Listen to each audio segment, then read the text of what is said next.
Hi, this is Priya. Welcome to Direct News.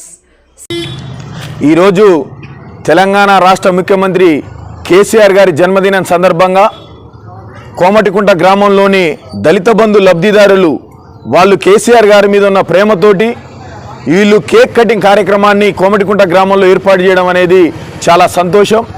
సబ్బండ వర్గాలు అన్ని వర్గాల ప్రజలు సంక్షేమంగా ఉంది అంటే అది కేసీఆర్ గారి ప్రభుత్వంలోనే తప్ప మరొక ప్రభుత్వంలో ఎప్పుడు కూడా లేరనేది తప్పకుండా ఇది చెప్పుకోవాలని అవసరం ఉంటుంది.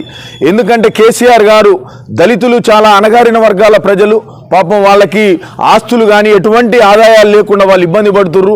దళితులలో కూడా చదువుకున్న పిల్లలు వాళ్ళ ఉద్యోగ అవకాశాలు దొరక్క చాలా ఇబ్బంది పడుతుర్రు అని చెప్పి దళిత బంధు అనే పథకాన్ని తీసుకొచ్చి ప్రతి కుటుంబానికి 10 లక్షల రూపాయల డబ్బులు దళితులకు ఇవ్వడం అనేది చాలా సంతోషకరం.